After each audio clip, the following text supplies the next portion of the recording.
তারা এইভাবে ভিড় করবেন না, জান জান জান। ও দিদিরা ভিড় করছেন কেন? এইভাবে লাইনের মধ্যে দাঁড়িয়ে গ্যাঞ্জাম করবেন না তো, যত ঝগড়া করার আছে বাড়িতে করবে। এই যে মামুনি, এত সুন্দর করে সেলফি তোলা এখানে যাবে না, বেরো, হাঁপিয়ে যাচ্ছি গরমে। মামুনি, একা একা বোর হচ্ছ নাকি? আমি আসবো।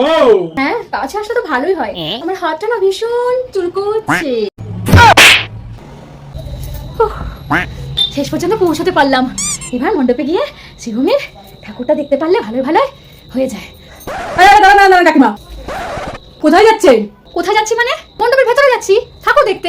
আরে আপনি দেখতে পাচ্ছেন না সামনে এখনো কত ভিড় আছে? আমি আপনাকে এর মধ্যে কোথায় ঢোকাবো? আপনি এক কাজ করুন, আপনি যেভাবে এসেছেন সেভাবে আবার গুটি গুটি পায়ে আবার পেছনের দিকে চলে যান। আমি আমার বরের সাথে ঝগড়া করে 1000 টাকা দিয়ে শাড়িটা কিনেছি শ্রীভূমি ঠাকুর দেখতে আসবো বলে, আর তুমি বলছো যাওয়া যাবে না?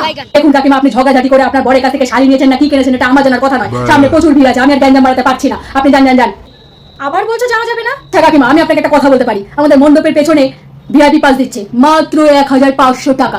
আপনি এক কাজ করুন, 1500 টাকা ফেলুন আর শ্রীভূমি ঠাকুর দেখুন। কি 1500 টাকার ভিআইপি পাস নিয়ে আমি ঠাকুর দেখতে যাব? বরের সাথে আমি 5000 টাকার বাজি লড়ে আমি শ্রীভূমি ঠাকুর দেখতে এসেছি। আমি তো কিছুতেই আমার 5000 টাকা হাতছাড়া করব না। এমনিতেই আমার বর কিপটে। আরে আপনি আপনার বরের সাথে 5000 টাকা কি বাজি লড়ছেন না কি করেছেন আমি জানি কি করবো? আপনি ওই 5000 টাকা থেকে আমি একটু কমিশন দেবেন? কি তুই কমিশন নিবি? হ্যাঁ, এই কাকিমা, আপনি আমাকে থাপ্পড় মারেন কেন? থাপ্পড় দেবো না তো কি করবো তোকে? হ্যাঁ, তুই কমিশন নিবি আমার কাছ থেকে। এটাকে ভেতরে যেতে দিতে পারবো না। আপনি ফেরত যান ফেরত যান ফেরত যান। সামনে ভিড়, হ্যাঁ দাঁড়া তোর হচ্ছে। কি করে কত ধরে টানাটানি করছেন কেন? ছাড়ুন ছাড়ুন। হ্যাঁ বল বল বল, আমাকে ভেতর যেতে দিবি? বোঝাই যাচ্ছে যে কি করে আপনি সংসার করেন। ঠিক আছে আপনাকে ভেতরে যেতে দেবো। বলে কিনা আমাকে ঠাকুর দেখতে যেতে দেবে না। সর এখান থেকে।